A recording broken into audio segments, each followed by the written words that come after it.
I've been asked by several subscribers to do a breakdown of how I determine the divisions for each game, and while it's not an exact science, here are a few of the factors that I look at and some examples to show the difference. Some of the first factors I look at are speed and playmaking.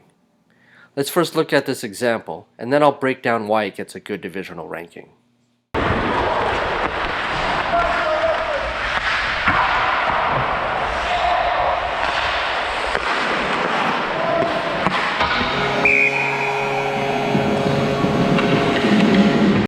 So right away, we start with speed. Everybody is skating hard. After this initial shot is taken, we see the left defenseman skating hard all the way from his zone up to the offensive blue line in order to hold the puck into the zone. That's hard skating. That doesn't happen in the lower levels. But now, the forwards, even though the puck looks to be going out of the zone, they don't all leave, they get themselves into position to create more offensive opportunities. Here a player is alone in the slot, but he sees the other player getting himself open, so instead of taking the shot, he passes. The deception is in the pass back, which leads to the goal. The goalie had no chance on this. This is a great play. Here's another example of speed creating offense. The player races down the wing, but his support player, more importantly, gets himself open, creating a scoring chance in the slot.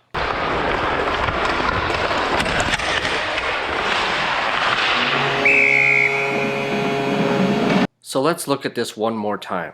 The speed and quick stick handling just blows right past his defenseman who isn't sure how to handle him. The player's speed down the wing causes both D-men to feel they need to attack him, which opens up the man in the slot for an easy one-timer that the goalie has no chance on. Here's another great example of speed. Watch how all of the white players become mesmerized by the puck carrier, which allows 10 red to just glide in position and get a great scoring opportunity.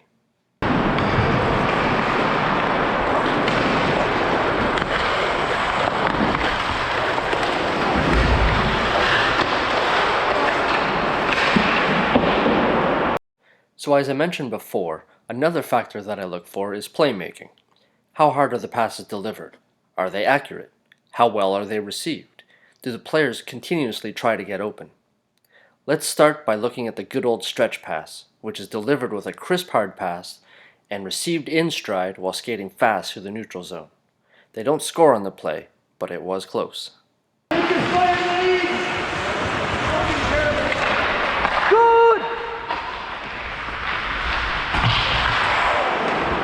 So here are a few more clips of great playmaking. I suggest watching these a few times to truly appreciate everything that is happening.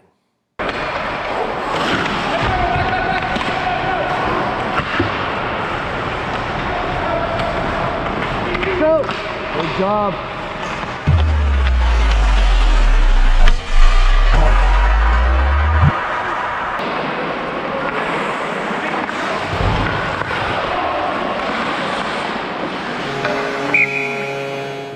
The next three clips are great examples of positioning and speed causing chaos in the offensive zone.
Another factor that I look at is goaltending. However, finding examples of great goaltending is harder to do than you would expect, because great goaltending looks quiet and simple and easy.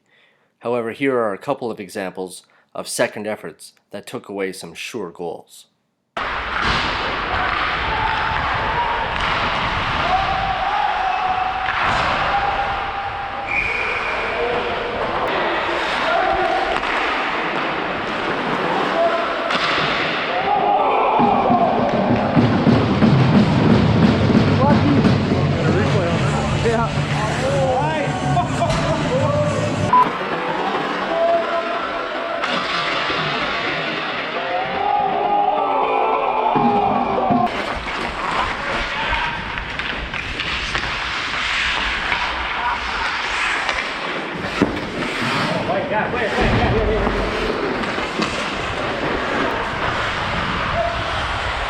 Good.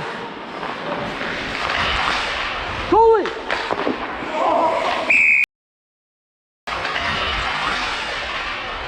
Goalie.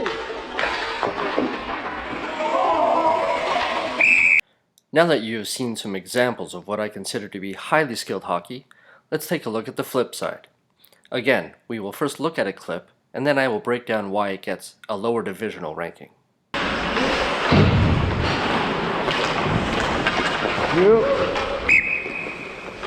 All good? So here we have a player entering the offensive zone, and although he has support on his left side, he chooses instead to go 1-on-3. With some fancy stick handling, he manages to make it past the first two, but then fails at getting a shot away and puts himself off balance. A potential scoring chance ends up with him sliding on his butt into the corner. So let's look at another clip, and then we'll break it down.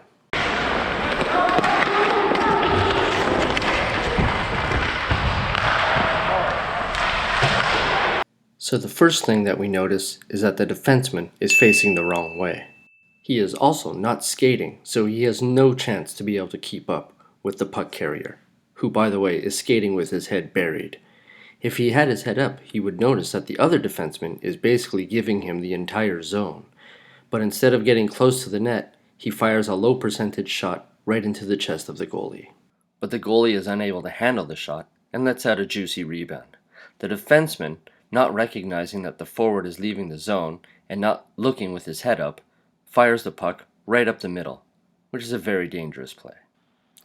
Now here is something I see quite often at the lower levels. There's no communication between these defensemen or the goalie, and it gets them into all sorts of hot water. Let's watch.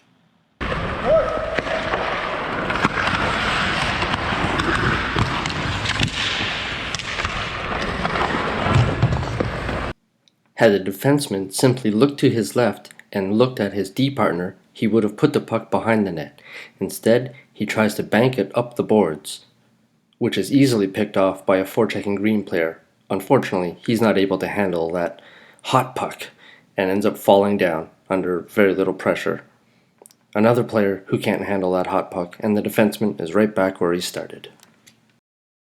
This next one has a lot of effort, but very little finish. Good.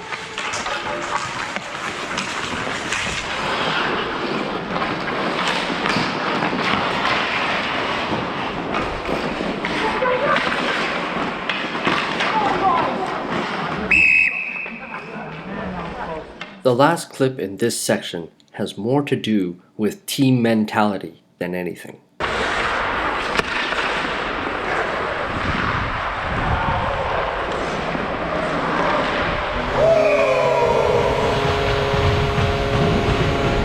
The green team has just surrendered its third goal, and not less than a minute later, this happens.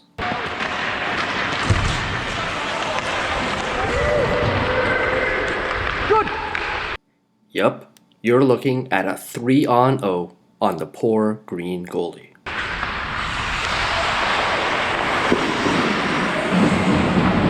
Nice save, but wait, let's back that up for one more look. After executing that drop pass, number 11 doesn't screen the goalie, and he doesn't get open. He essentially takes himself out of the play.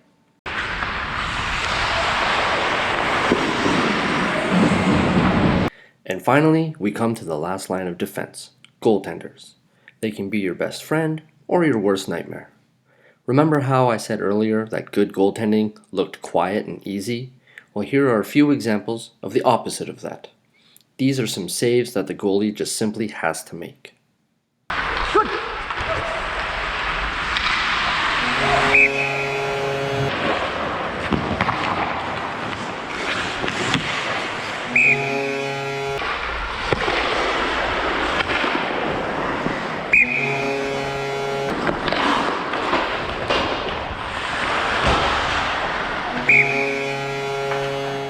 So that's it in a nutshell.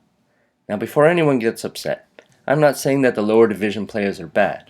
We're all out here to have a good time and play the sport that we love. But clearly some players are more skilled than others. Anyone who has played hockey with me knows that I can't hit the broadside of a barn with my shot. The only purpose of this video is to give some examples and break down what I look for when ranking the games. So if you like this video, do me a favor, hit that like button, hit the subscribe button, turn on the notifications, and tell all of your friends. See you next time.